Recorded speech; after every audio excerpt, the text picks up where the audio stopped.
Hi, this is Catherine, and welcome back to Taking Tea with Catherine.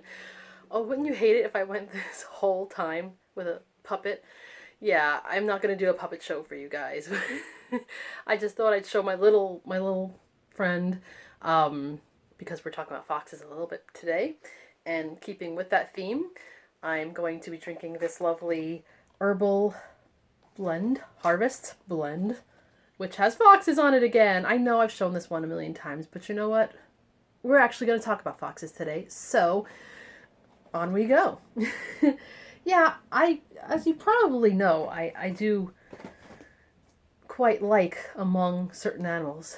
I mean, cats are my top one, and I like other animals like ducks, and I like dogs. I'm generally an animal lover, but I think foxes are up there with one of my favorites, as one of my favorites.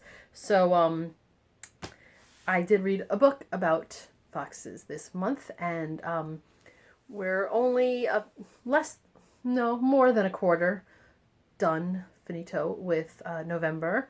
So, yeah, this month is going fast, like all months seem to be going fast lately, but I have managed to read a good number of nonfiction books for Nonfiction November. In fact, somehow I've managed to not read any fiction yet, although I have one or two novels out from the library, so at some point this month I probably will read a little bit of fiction, but oh no, I'm allergic to fiction though, apparently, so I can't. So, but until then, I have to say, this month so far has been really good.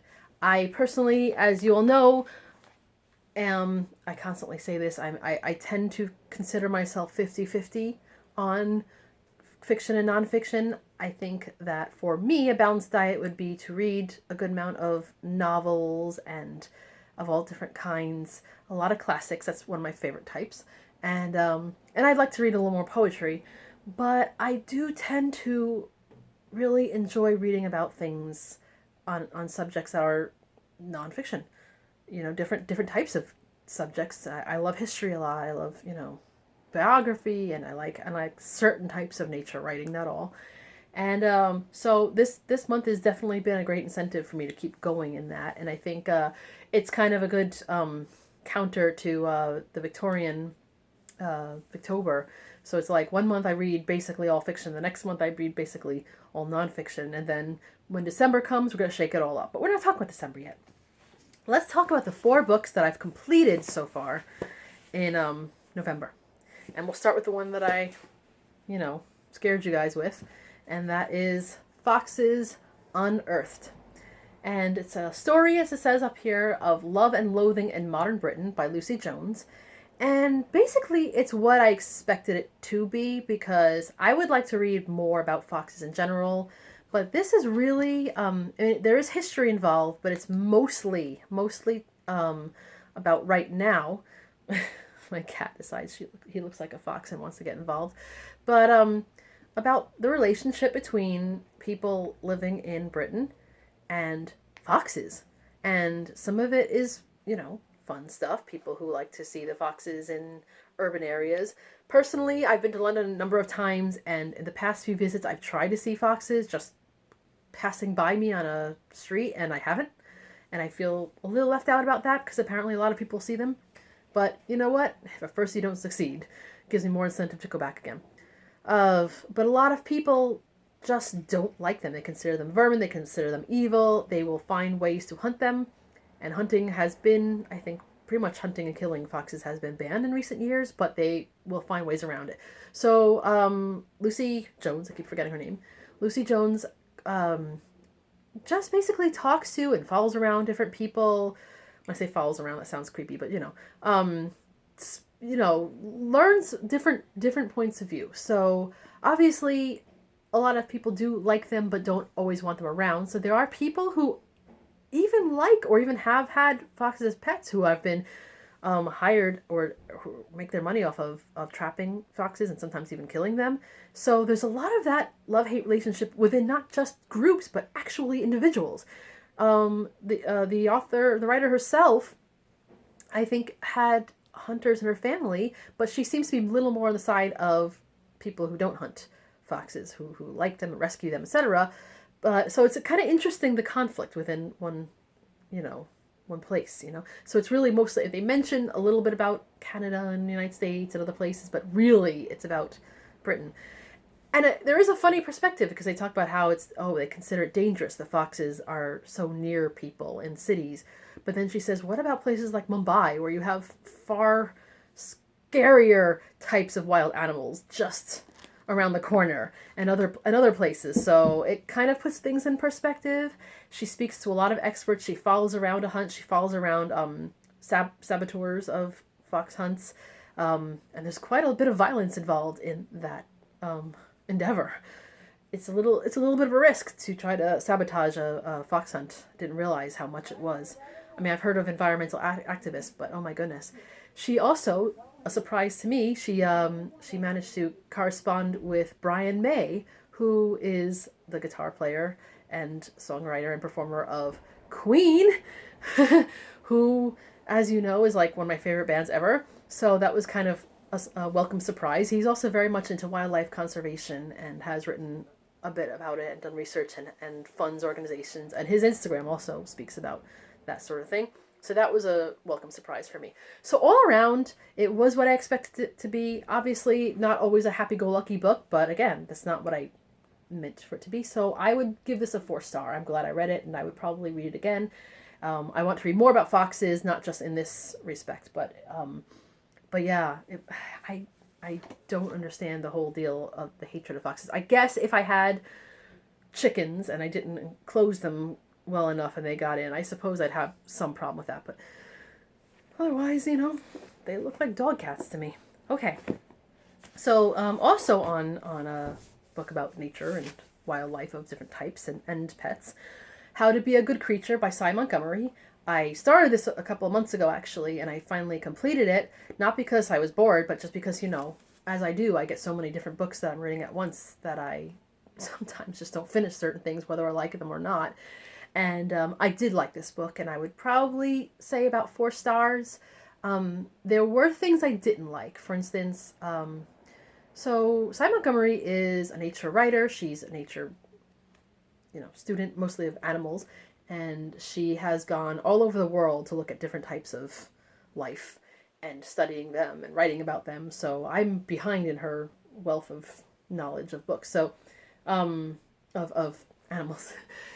And she also writes about her pets. So that could be a little sad sometimes because when you're writing about pets, you're inevitably going to cover their deaths as well. And sometimes when she loses a pet, she gets really sad. So that could be a little tough, especially if you have older pets at home or if you've lost one anytime recently. So yeah, but I still think that it is a good book. You learn lessons from different types of animals and the way they interact with people. And from all over the world, pigs, obviously, emus, kangaroos, octopuses, which I guess they call it octopus. I always thought it was octopi, but I guess I really don't know what I'm talking about. So yeah, some of these creatures are friendly, some not as much, but she gets to know them and she learns things from them. There was a bit that she had about having dreams of her dead pets leading her to her other pets or whatever, which I thought was a little not my thing. But not everyone is bothered about that sort of thing. So I still would say 4, but that particular chapter would probably put me in a 3.5. But all around, I have other books of hers that I am looking forward to reading, so I think it was a good book. And of course, there were illustrations, but this cover is just like a little golden book. How could you not like that? So I also tend to like to read memoirs of people's lives, and I've read a lot of books about people with autism this year. I find it very interesting, and especially because there's so many different... People like to say high functioning and low functioning, and that is not really accurate. Maybe to the public, there are some people who are, able to hold jobs and support themselves and whatever, and so they may be considered high functioning, but you don't know what goes on in their heads, But this particular person that I read, her memoir, actually was an as told to memoir, so she told the story to this writer who wrote it down. So I don't know exactly whose language it is, if that makes sense. But this is Barbara Moran, as told to Carl Williams, Hello Stranger. So, which is kind of, when you read about why it's called Hello Stranger, it's kind of funny. A little bit to do with actually the meaning of her first name.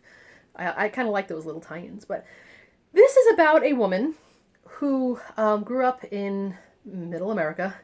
Um, and she is basically around the same age as my mom. So that, kind of like the boomer generation, which people love to vilify nowadays. But you know what, guys? People were born at different times. Just whatever.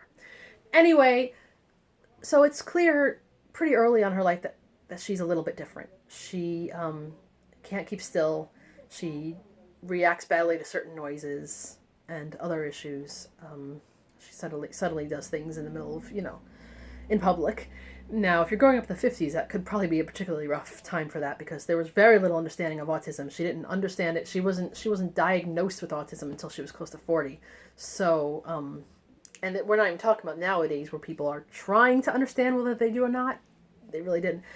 And she has had a common thing that she's done all these years, besides the fact that she does like to draw. So you can tell from like the colored pencil. She's really into that, which she wasn't always encouraged to do so. But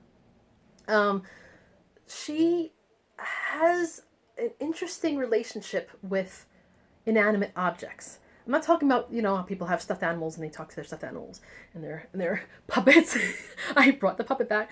And different things like that. But she gets almost enamored of different buildings, especially cathedrals, sometimes schools, traffic lights, and even an old-fashioned refrigerator. You can't really see it because the barcode's in the back, but there's a picture of her with her refrigerator who she's written as. Here it says that Barbara shares her home with her companion of 40 years, Rooney, a 1934 monitor top GE refrigerator. So it's weird. She's basically in touch with reality. She knows that they're not usually, but that they don't really, she knows what's real and not real, because it was suspected that she was schizophrenic, but it's, that was a lot of people with autism got mistaken for that, I guess.